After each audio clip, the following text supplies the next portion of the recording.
Reality is not random.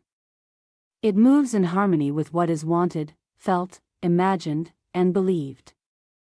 Every single experience begins as a spark of desire. Nothing comes into form unless, at some level, it has first been longed for.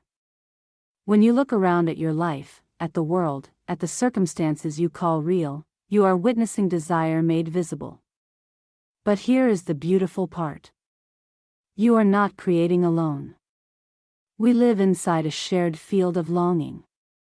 What we experience is shaped not only by personal wishes but also by collective currents moving through humanity. There is no true separation between you and anyone else. What appears as others are simply different expressions of the same living awareness. The same life force beats in every heart, the same consciousness looks through countless eyes. Everything that exists arises from that one source, and everything carries its own desires. On some deeper level, beyond the surface personality, you and I have agreed to participate in this great unfolding. We co-create the stage, the stories, the themes that play out in the world.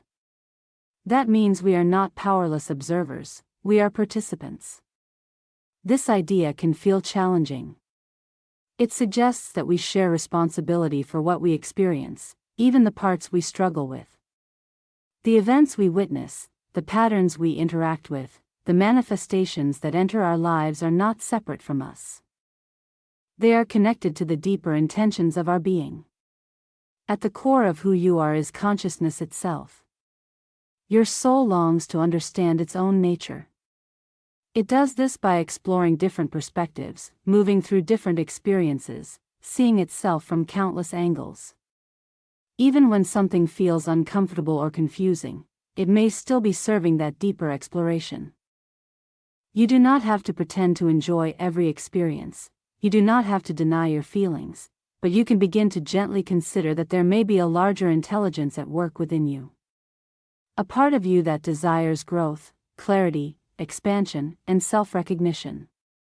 When you start to see reality this way, it becomes less about blame and more about awareness, less about feeling trapped and more about realizing you are involved in something meaningful. You are not separate from the life unfolding around you, you are an essential thread in it. And that realization is powerful. At some deeper layer of your being, what you are facing now is not accidental. In some way, it matches a desire that once lived within you. And here you are, standing in front of it, with a choice. You get to decide how you relate to what appears, you get to choose how you respond, what meaning you give it, how you let it shape you, and that choice always reflects the relationship you have with yourself. It reveals how deeply you understand who you are. Every reaction becomes material for growth, every moment becomes an opportunity for greater self-mastery and deeper self-realization. You can resist what is, or you can allow it, you can create something new from what you prefer, or from what you no longer wish to experience, you can judge, criticize, condemn, and close your heart, or you can soften, you can forgive, you can embrace. You can choose love. This shared world of collective desires, along with your personal journey within it, is like a vast stage. It is a living classroom, a playground for consciousness. Here, you get to explore the nature of desire itself. The mind of desire is fascinating. It is always reaching beyond where it stands, that is its nature. Desire moves in layers, in frequencies, in stages of awareness. At its most basic level, desire is about survival. It arises from the belief in separation. When someone feels cut off from life, disconnected from others, they enter a game of competition. The goal becomes protection, achievement, accumulation, more status, more resources, more proof of worth. But this is a limited level of the game. Within that frame, the greatest success is simply survival, perhaps dressed up as accomplishment. Yet everything gained there is temporary, symbols of success fade. Possessions change hands, recognition disappears. Nothing in that realm can provide lasting fulfillment because it is built on the idea of being separate and incomplete. And what is built on separation can never fully satisfy a being whose true nature is wholeness. Desire, in its deeper movement, is not trying to help you win a survival game. It is inviting you to outgrow it. The rewards of pure survival can never truly nourish the soul. They may secure comfort or status for a while, but they do not directly serve the deeper evolution of the spirit that longs to know itself. So at some point, we begin to wake up from that limited game. We step into a new level of desire. This next movement is centered on the individual self, but in a very different way. Here, the focus is growth, expansion, self-improvement. We want to understand more, experience more, become more. This is the stage where we explore the world with curiosity, we travel, we read. We study, we practice new skills, we experiment with different teachings and perspectives, we stretch beyond our old limits. Awareness expands, wisdom deepens, experience refines us, and something beautiful happens along the way. There comes a moment when growth for its own sake is no longer enough. We begin to feel that what we have learned is too meaningful to keep to ourselves. The insight we gained, the strength we developed, the clarity we cultivated naturally wants to flow outward. We start to feel called to share. This marks another shift in desire. It becomes less about personal expansion and more about contribution. A new frequency opens, one rooted in service. Now the question is no longer, how can I grow? But how can what I have grown become a gift? At this stage, awareness widens beyond the individual. We begin to sense that our development was never only for us, the benefits ripple outward. What we understand can help someone else, what we have healed can inspire another, what we have built can support the whole. The focus moves from the I to the we. Service no longer feels like sacrifice, it feels natural, even joyful. It can feel like an honor, sometimes even like a quiet mission.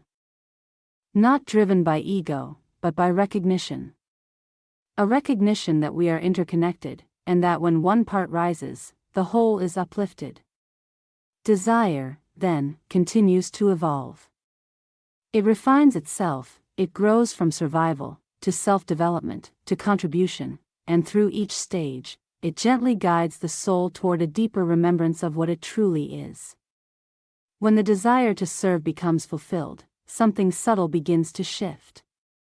After years of helping, supporting, improving, giving back, a quiet insight starts to dawn. The people you thought you were helping do not feel entirely separate anymore. The world you believed you were fixing begins to look more like a mirror than a problem to solve. You start to sense that everything you interact with is appearing within consciousness itself. It slowly becomes clear that you have never truly been engaging with something outside of you. Every experience has unfolded within awareness, every act of service has been a movement within the same field of being. Through time, humility, and sincere contribution, wisdom ripens and then a new desire awakens. It is no longer just the desire to improve yourself, it is no longer only the desire to serve the world, it becomes the desire to know what is ultimately true. This is the next unfolding of desire, the longing for spirit, for your deepest nature, for the one life that lives as all lives. You begin to wonder if there is an absolute reality beyond appearances, a truth that is not changing, a presence that is not divided, and you realize something profound. No outer change can substitute for inner clarity, the world reflects you. Transformation cannot be forced from the outside because it is arising from within consciousness itself. The most powerful service, then, is self-mastery, the greatest contribution is self-realization. When you truly transform your understanding of who you are, the entire universe you perceive shifts with you. As Rumi wrote, "Yesterday I was clever, so I wanted to change the world. Today I am wise, so I am changing myself. Not as poetry alone, but as a lived truth." When you change within, the world you experience reorganizes around that new awareness. As we move through life, our desires naturally evolve. There is no hierarchy to judge, no stage is wrong, no level is superior in a moral sense. You are exactly where you need to be. Desire itself is the guiding force of growth. You do not need to force yourself towards some imagined higher state. What truly matters is sincerity. What do you honestly long for right now? What feels real in your heart? Desire, when it is authentic, becomes a compass. It leads you step by step back to your true self. Not by rejecting where you are, but by fully living it, learning from it, and allowing it to refine you.